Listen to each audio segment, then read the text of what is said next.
If you are at all familiar with my channel and how my skills are when it comes to 5 Nights at Freddy's fan games, then you'd know that I'm incredibly bad at playing these games. Some may even call it a skill issue. I'm not sure what's wrong with me, but when it comes to being able to focus and complete high nerve control tasks like FNAF games, I tend to just completely drop the ball harder than my actual balls dropped. But today, I've managed to find a well-known FNAF fan game that I was actually able to 100% complete. After doing so, I was so incredibly proud of myself, I knew I had to make a video talking all about it. Typically, when it comes to FNAF games that I make videos about, I play through as much of them as I can, and when I find a night that I tend to struggle on, I'll pour at least an hour of attempts into it, whereafter, if I continue to fail, I will switch to watching someone else play the game and continue to take notes for the script. This game, however, was not like that, and the game in question is Baby's Nightmare Circus. So buckle up and get ready for me to glaze myself, because this is one of the few times in my life where I'm allowed to be happy with myself. Let's dive together into the world of Baby's Nightmare Circus. Baby's Nightmare Circus opens to a black screen and a cutscene. Someone is talking to us, but we're not yet sure who it is. We know we're trapped somewhere, and this voice says that they can help us get out, but first we have to beat the game. Afterwards, we get thrown into the menu and click play. This is already where I want to stop and make a comment. After pressing play, rather than just throwing you into a night like a normal FNAF game does, this game brings you to a separate screen where you're able to see how many nights the game has in store for you, and as you beat the nights, others will unlock, sort of allowing you to pick a path when it comes to nights. It's very loose, but I'll talk more about it as it opens up. The first night of the game is a tutorial night, something I don't really see other games doing. In this tutorial night, it is impossible to lose as there are no enemies that are actually active. In this night, you're free to roam around the circus, and as you enter tents, the game will tell you who will appear in them and how to deal with them. After you've visited every tent, you'll be able to exit the night. But before we do that, I think this would be a perfect time to go over all of the animatronics that this tutorial mentions. It only seems fitting. I'm going to be splitting up the circus into 2 halves for this section, the front and the back. The front will refer to the direction you face by default as you enter the game, this side, and the back as the side you have to turn to, this side. Let's start with the main attraction, shall we? Nightmare Baby. Hell no, man. What the fuck, man? Nightmare Baby resides in the left tent on the front side of the circus. Throughout the night, she will attempt to escape the tent and rip you wide open.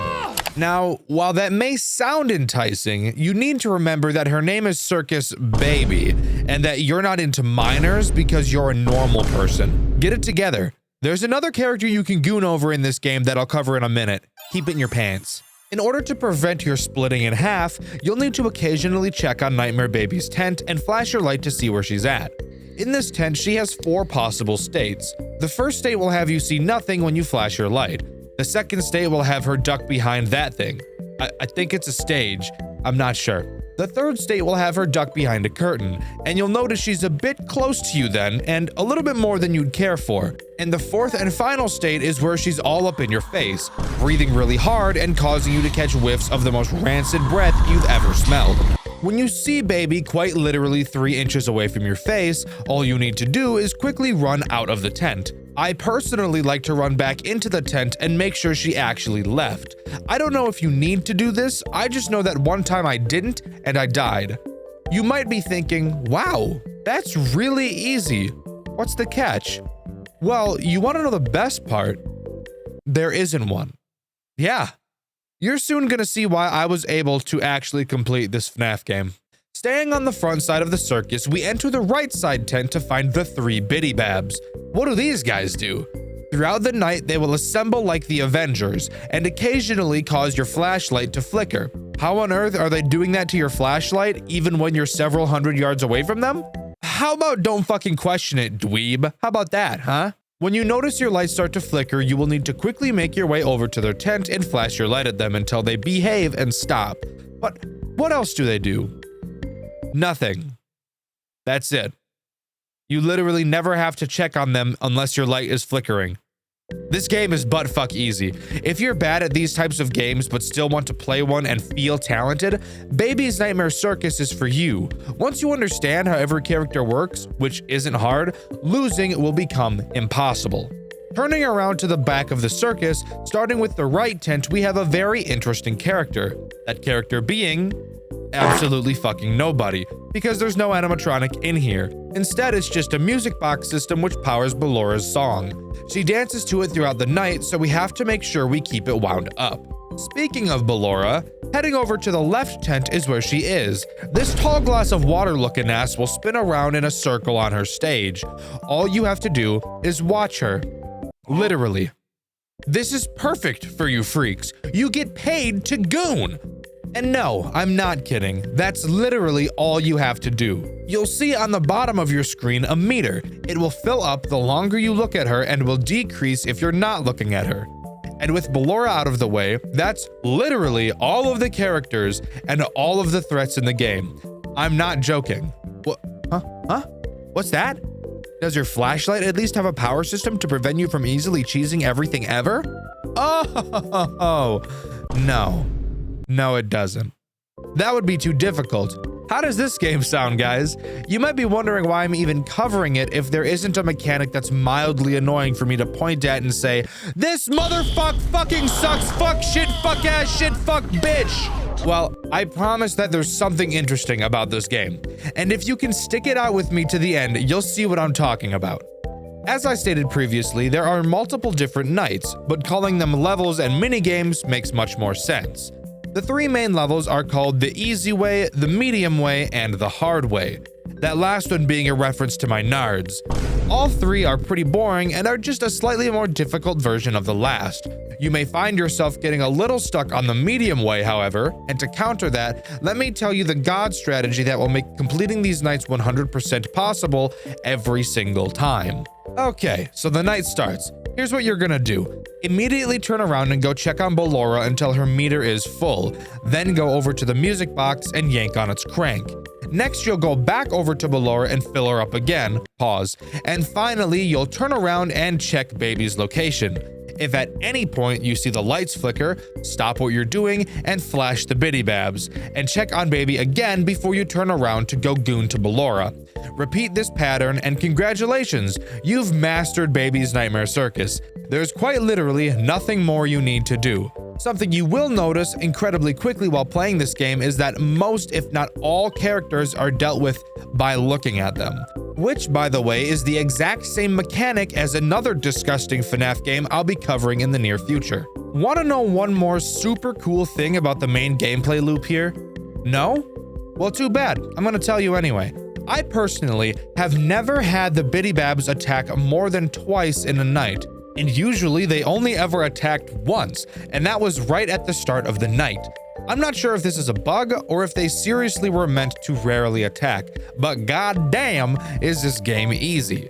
But let's take a short break from the main gameplay loop to talk about the three minigames in this game. Mini Arena Rules, Bonbon Rules, and Bonnet Rules. Let's start with Mini Arena Rules as it will be the first one you're able to access. Mini Arena Rules consists of 3 tents. This minigame is pretty similar to the plush trap minigame from FNAF 4 in a way. Mini Arena can appear at any of the 3 tents, and you will have to perform a different action depending on which one she's at. I'm gonna give you a small spoiler here and say that every single minigame is exactly the same. The only difference between them is which tents have which actions, and which character is trying to kill you in each game. I don't need to go over each game and waste your time, so I'll quickly go over the 3 actions. For one of the tents, you have to just hold your flashlight on them. The second tent requires you to flash them with your flashlight several times. And the third tent has you scratch your ass and not even bother turning your flashlight on. No, I'm not joking. It's really that easy. How do you know when they're there? Well, you can't just flash your light anytime you want because they will kill the fuck out of you. But lucky for us, the characters will always make a very noticeable sound cue when they've entered a tent. When you hear that, you just turn your light on to see which tent they're at and then respond accordingly. At the beginning of the minigame, the game will tell you which tent corresponds to which action. So whoopity-doo, these minigames are really just time wasters. Let's talk about the next interesting night called Fun Times. Oh boy, I wonder what interesting and unique mechanics will appear on this night. Fucking nothing! It's the same mechanics as the last 3 nights, just with different characters. Instead of Nightmare Baby, you have Nightmare Funtime Freddy. Ballora is replaced with Nightmare Funtime Foxy, and the Biddy Babs are replaced with nothing because it's just the Biddy Babs again. Oh, brother, this guy stinks! Could have at least swapped them out with Electro Babs. That way, them being able to mess with your flashlight would actually make a little bit of sense, but no, whatever, that's fine. How about difficulty? Is this night any harder? No. No, it isn't. You can beat this night just as easily as the previous nights using the God strategy I mentioned earlier. Well, it looks like there's one more night. What could it be? Fun Times 2. Well, okay, is there anything different about— Why are you even fucking asking a stupid ass question like that? Have you not been watching the video? No, there's nothing different about it. I was prepared for this night to be significantly harder than the last, but it wasn't, not even a little bit. There are so many conceivable ways to fix this game and make it a little bit more interesting. The first thing I can think of is giving the flashlight power. That would make this game worlds harder. And to be clear, I don't believe difficulty is what makes a game good, but this game is so easy, you seriously don't even have to focus on it. While I was playing this game, most of the time I was telling random stories or ranting about something random, which you can hear if you watch my playthrough series over on Dexter Black. Go subscribe, by the way. It's miles behind this channel in subscribers, and I think that's really sad. If you like this channel, then you'll like that one too. But now I promise something a little different is going to happen in this game. We've unlocked a level called N Night. If you couldn't figure out what that means, it's just a night with Ennard in it. How does it play? Well, I've got good news and bad news. The good news is it's not the same setup as the previous levels, so you can't just use the God strategy. However, the bad news is this is arguably the easiest level in the entire game. No joke. It's easy as fuck. Let me explain it to you. So, Ennard will appear at random in any of the 4 tents. When he goes to one, he will make a sound to hint at which tent he entered. If he's in Ballora's tent, you'll be able to hear faint music. If he's in the music box tent, you'll be able to hear the crank. If he's in the Biddy Babs tent, your flashlight will start to flicker. And if he's in Baby's tent, you'll hear him grunting, I think? I don't really know what that sound is that he's making in there. Once you know which tent he's in, you'll have to quickly go to said tent and rapidly flash your flashlight at him until he goes away. That's it. Nothing else. No Biddy Babs, no Ballora, no music box, no Baby, just Ennard moving around. To give him some credit, he moves around pretty quickly, so you'll be running around a lot, but by no means is this level hard in the slightest. But something else interesting about this night is the reward you get for beating it. Rewards are something I've neglected to mention thus far, and that's because they're not really important at all, until now. To quickly go over everything, beating the easy way gives you a gold coin, beating the medium way gives you a silver coin, not sure why you get a worse coin for beating a more difficult night, but fuck it, right? Beating the hard way gives you a golden baby head, don't get any fucked up ideas, you freaks. Fun Times gives you a golden Freddy head. Fun Times Round 2 gives you a fun time portrait of Foxy and Freddy about to make out. Mini Arena Rules gives you a golden Nightmare Arena. Again, no funny ideas. Bon Bon Rules gives you a Bon Bon doll, which is adorable. Bonnet Rules gives you a golden bonnet head. And as I already mentioned, N Night gives you a mysterious key. This key will be important, but I'll get more into it later when it becomes more relevant. The final level that unlocks after beating N Night is Baby Geist Attacks. That sounds really fun and difficult. I can't wait to hear about it. I hear you saying, well, shut the fuck up because it's not hard and I wouldn't exactly call it fun either. Baby Geist Attacks is pretty much just a reskinned N Night with a few differences. The biggest being that Baby Geist doesn't make noise to tell you which tent she's entered. That sounds scary, but all you need to do is spin around in a circle and check every tent one by one. You probably won't lose if you do this, and if you do lose, it's just sheer luck. The only other change is that the flashlight doesn't beat her.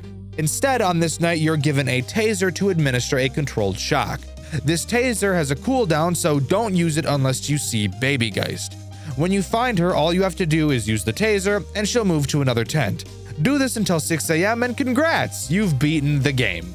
After completing Baby Geist attacks, another cutscene plays. The voice from the beginning of the game reveals itself to be a balloon boy looking son of a bitch named Biddy. He congratulates us on removing Baby Geist from the game, but says that it will always come back. Crazy because I didn't see William Afton anywhere, so you're really just stealing his line, but I suppose I'll let it slide. The prize for beating this level is Baby Geist's endoskeleton, and this is also where you learn that this game has multiple endings, with the game displaying that we've unlocked the Baby Geist ending, getting a star on the title screen. Alright boys, time to go hunting. The next ending involves that key that we got from Enite. After obtaining it, if you go back to Enite and head over to the music box tent, you'll be able to see a chest with a keyhole in it. You can use the key on the chest to unlock it, which stops the night and causes a cutscene to play. Biddy tells us we can open the chest, but it's useless and won't help with our sanity. The contents of the chest are just a mutilated Foxy plush that doesn't do anything. I'm sure it has some form of symbolism, but from what I've read, nobody knows what that would be. The final ending I have to talk about is called the Broken Ending, and getting it is a bit more interesting than the other two. Every time you die, there's a chance of you getting an item called What Is This? Trust me, getting this item isn't the easiest, since dying in this game is pretty hard if you couldn't tell. When you interact with this item in the prize corner, it will tell you that you can break the game by finding a red line and holding the keys on your keyboard to the letters in the name Biddy. By entering any of the normal levels and turning around, you'll be able to see a faint red line in the sky. If you hold down those letters and click the line, the game will freak the fuck out, and an 8-bit minigame will begin. You'll see an 8-bit version of Biddy on your screen, and clicking him will cause him to melt, and several more will appear on screen afterwards. After committing Biddy genocide, the Destroy Him minigame will begin. Biddy will start spinning in a circle, and you'll have to click him multiple times, with him becoming faster and faster the more you click him. After beating him, a distorted version of his face will appear, and the player will notice they're stuck inside their own broken mind. By the way, if you want a quick lore dump, the player in the game got stuck inside of his own game and he's trying to get out. Pretty simple. And with that, that's all Baby's Nightmare Circus has to offer. There's actually one pretty large segment I neglected to mention, that being Classic Mode. After beating Baby Geist attacks, you'll be able to unlock Classic Mode, one last chance for the developer to escape the game. Classic Mode looks similar to a normal FNAF game, and the first night would have you think that it is. Night 1 plays normal. With characters coming to your doors, you can check cameras and close the doors whenever they get too close. It's not too hard because it's only Night 1, and upon trying to enter Night 2, Biddy shows himself. He says he doesn't want these last 5 nights to be a boring FNAF game. He says he's going to remove the doors. Fun fact about Night 1, it's actually impossible to lose. Even if you close the doors the entire night, the power drops at a constant rate. Night 1 is completely scripted, so losing can't happen. Just something fun to note. And beating Night 1 will give you some gold coins.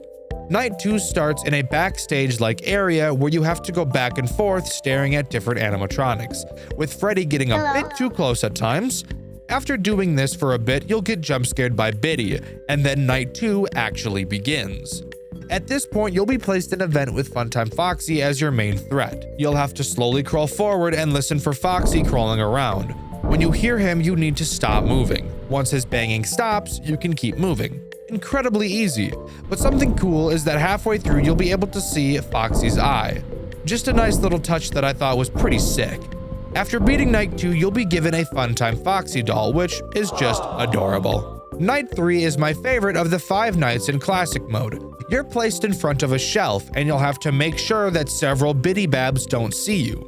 You'll be able to see their eyes peering at you, and you'll have to move different objects on the shelf in order to block their vision of you until the night ends. It's not hard by any means, but I just thought this night was really fun. Beating Night 3 will give you a Golden Nightmare Biddy Bab statue. Night 4 is unironically the hardest moment in this entire game, but not for the reason you'd think. It starts with you in an office similar to FNAF 6. After turning on the computer, you'll be greeted with 3 buttons: a camera button, a ventilation button, and a let's play button. On the cameras, you'll be able to see Ennard and Baby Geist moving around. The cameras are useless, by the way, and serve no purpose as they're not actually moving around any map. The ventilation is what really matters. Throughout the night, it will decrease, and you'll have to constantly check it and keep winding it up. I don't know why the ventilation is like a music box, but just don't think about it, I guess. The Let's Play button is what is actually important. The minigame here is just Pong, but you control both paddles. Every time the ball hits a paddle, you'll get a point. After you reach 40 points, you'll be redirected to a new minigame. And this new minigame is the reason this night is the hardest. This new minigame is similar to a bullet hell, where you have to move your player up and down to avoid obstacles approaching you. It starts off pretty easy, with several Balloras dancing towards you. After a bit, they start to rotate, definitely a little more challenging, but still nothing hard. Then, out of fucking nowhere, the screen starts to shift up. And this is why this night is so hard. This section is so disorienting, because not only do the Balloras scroll, your player scrolls as well. And right when it happens, you'll be holding up to avoid a Ballora. But then the screen will start pushing you up as you're holding up, causing you to move right into Ballora's ass, which isn't unappealing, but I'm trying to beat the game right now, not beat my meat. This minigame isn't literally super hard, but it's mildly frustrating enough for me to feel the need to mention it. I did not have a lot of fun with this section, and you can see my salt over on the dxtrwhite channel. After the fuckhead Balloras, you'll have a few lol bits to dodge, and after that, you're home free, and you will get an old TV as a reward. Night 5 begins with Biddy telling you there's actually no way to escape and that he's been lying to us this whole time. We get so pissed we actually start punching the fuck out of him, which I think is hilarious and totally deserved. After a large enough beating, he transforms into Nightmare Biddy, and we learn that the final night is a battle against him. Can you guess how you beat him? If you said your flashlight, you'd be unsurprisingly correct. You'll be placed back into the office you saw on night 1, but with no cameras and no doors. To be fair, he did say he was gonna get rid of your doors, so I guess he's not a complete liar. Your goal on this night is to deplete his power using a panel in your office. When you press the deplete button, it will very slowly drain Biddy's power. He'll be attacking you the whole time. You'll be able to hear him making noise in one of your ears, which is a level of ASMR I was never ready for. I see. What the fuck is he saying? Goes on crack. When you hear him on a side of your room, you'll have to peek out of the door on that side and flash him with your flashlight to keep him away. Do this until the power is depleted, and congrats, you've beaten Biddy. You're given a book with his face on it, and the game seemingly comes to a close. But judging by the word seemingly, I'm sure you know we're not done yet.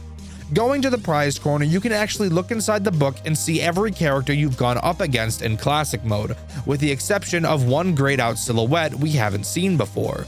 Clicking on that page throws you into one final boss fight with Mr. Afton. Oh shit, I guess he does always come back. This fight, while unique, also isn't hard like the rest of the game. In this fight, you'll be back in the office again. This time, you'll have your doors and your cameras, which are actually useful this time around. If you ever see Afton in one of your hallways, you'll have to quickly, and I do mean quickly, close the doors until he leaves. This is the only difficult part of this boss fight. The speed you have to have, it isn't anything crazy like some other FNAF games, but for this game, it's incredibly noticeable. The only other place Afton can be seen is in your vents. If you see him there, you'll just have to stare at him on the cameras until he leaves. That can get scary because of your power situation, but I've got a small theory about that. I don't think your power can run out. I honestly believe that your power decreases at a constant rate like it does in night 1. I never lost due to running out of power, so that's something I can't confirm. But let me know your guys' experience with it in the comments. After beating Mr. Afton, the game pretty much is over.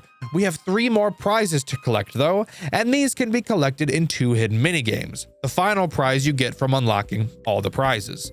The first minigame can be found on night 2. Instead of moving forward in the vents, you can hold S to move backwards. Once you move your character off screen, you'll be thrown into a minigame where all you have to do is walk forward and collect a plushie. that plushie being the prize that gets added to the prize corner. But before collecting it, you'll notice a shelf that looks oddly familiar. It's the same shelf that's on night 3. You'll need to take note of the order that the objects are placed on this shelf. On night 3, while defending yourself from the Biddy Babs, you'll have to arrange the different items on the shelf in the same order you saw them in the minigame. I recommend just taking a picture of it like I did. After doing so, you'll be thrown into another minigame where you also just walk around and grab a plushie. After doing so, you'll unlock the final prize, which is just a picture of multiple locations you've seen throughout the game. And with that, you've officially 100%ed Baby's Nightmare Circus, and that's all the game has to offer. And with that, that's all I have to offer about the game as well. I loved playing this game. Yes, it's not hard or particularly interesting, but I think of it as a casual FNAF experience and a fandom full of some of the most challenging experiences you'll ever take part in, and I can appreciate that. If you have the thought in your head that the creator of this game isn't very good at making FNAF games, I want you to get that thought out of your head right now. This guy knows what he's doing. In case you were interested, the guy that made Baby's Nightmare Circus also created one of the best Five Nights at Freddy's games of all time, Tyke & Sons Lumber Co. That game is literally some of the coolest shit I've ever seen in my life, and if you want to see me cover it, let me know in the comments. Mixlass is a very talented creator and is capable of creating challenging gameplay. Hell, the hardest challenge in Tyke & Sons Lumber Co. is number 48 on the FNAF Max Mode list, which is nothing to scoff at. But let me know what you think. Do you like the overall simplicity of Baby's Nightmare Circus? Let me know in the comments. The question for my Garten of Banban 0 video was, are you excited for Garten of Banban 8 and why? My favorite answer was none of them because nobody answered the fucking question. Thanks guys, maybe you'll answer this one. The question of this video is, who is your favorite FNAF fan game developer and why? With the question of the video being asked, I've been Dexter, and I'll see you all in the next video. See ya!